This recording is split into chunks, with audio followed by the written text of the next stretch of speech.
कलाम पुराने आयतनामा में गिनती उसका 23 बाब और 23 आयत हम देखेंगे। 23 बाब और 23 आयत देखेंगे। ये उस वक्त का वाकया है जब बनी इस्राएल कौम जो है, खुदा के चुने हुए लोग जो हैं, जिन्हें खुदा प्यार करता था, मूसा की रहनुमाई में खुदा ने गुलामी से निकाला, मिस्र की गुलामी से निकाला। मिस्र में खुदा ने बड़े मौजे किए, 10 आफतें मिस्रियों के ऊपर लेकर आए। मच्छर आ गए, मेंढक आ गए, चूहियां आ गई। आपको सारी आफतों का पता है।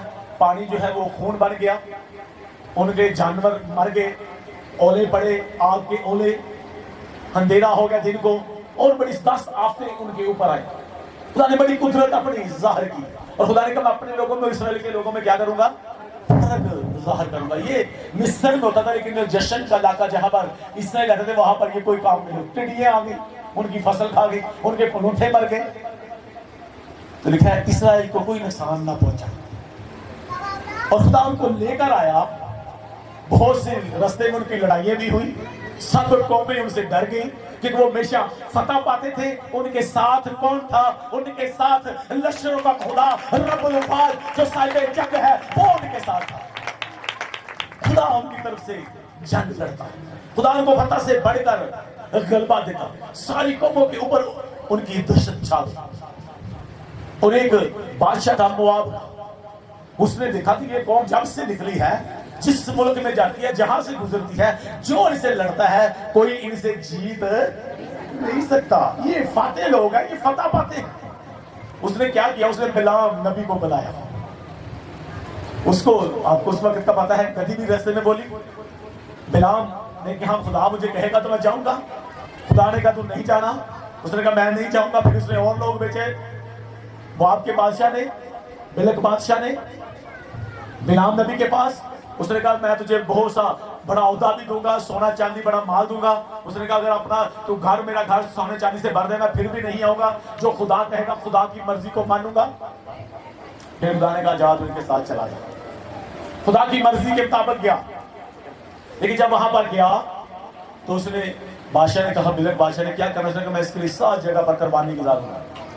कुर्बानी गुजारी, और फिर खड़ा हुआ और देखता है उनको। और 23 बाब की 23 देखते हैं, जो खुदा के पसंदीदा लोग हैं उनके बारे में वो क्या कहता है। बिलक बादशाह उसको पैसे देकर, लालच देकर, बड़ी ऑफर देकर बुलाता है, लेकिन वो कहता है मैं खुदा की मर्जी के मुताबिक आऊंगा।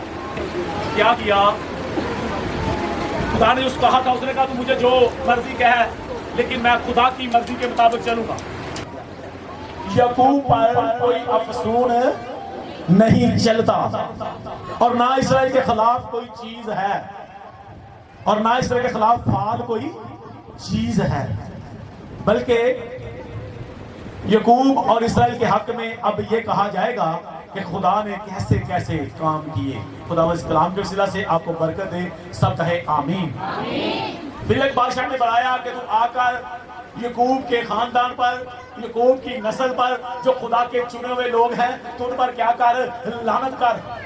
उसको बड़ी ऑफर दी, पैसों की, सोने चांदी की, बड़े ओहदे की ऑफर दी। तू आकर इनके लिए क्या कर, लानत कर, क्योंकि जिसे तू लानत इस पर करता है उस पर लानत होती है, और जिसे तू बरकत देता है उससे क्या मिलती है।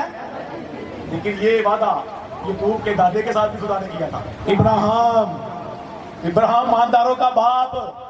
इब्राहिम कहते हैं इब्राहिम इसहाक और याकूब के खुदा, बाप दादा के खुदा। उसका दादा जो है उसका नाम क्या था?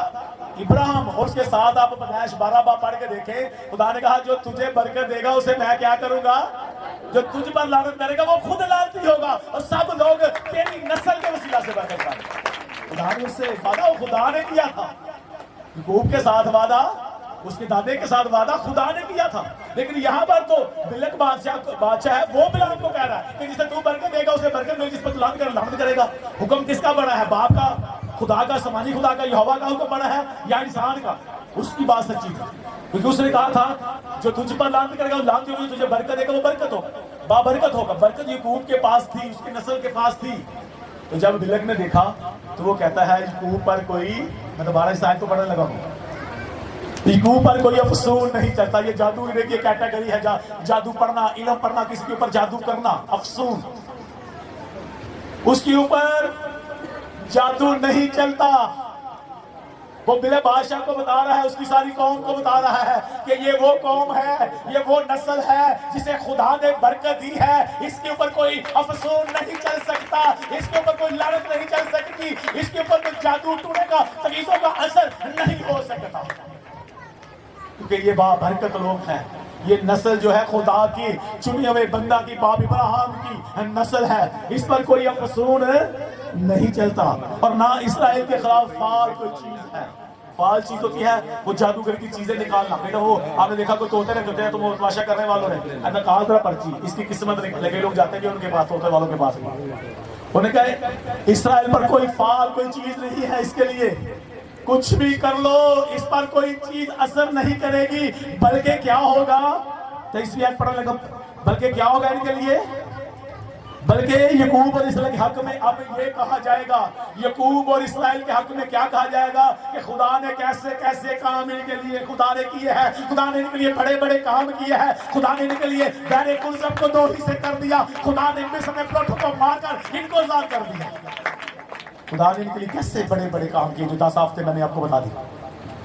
بلکہ یہ ان کے حق میں کہا جائے گا کہ یہ خدا کے چنے ہوئے, خدا کے پسندیدہ لوگ ہیں, یہ خدا کی پیاری نسل ہے جسے خدا نے چنا. برکت ان پر کوئی جادو ٹونا نہیں چل سکتا. اگر آج آپ اس نسل سے ہیں, باپ ابراہیم کہتے ہیں نا ایمانداروں کا باپ, اگر آپ اس ایمان میں کھڑے ہیں, اگر آپ اس خاندان میں ایمان میں شامل ہیں, تو پھر آپ کے اوپر بھی کوئی جادو ٹونا چل ہے یا نہیں ہے. یہ میں نہیں کہہ رہا, بائبل بتا رہی ہے.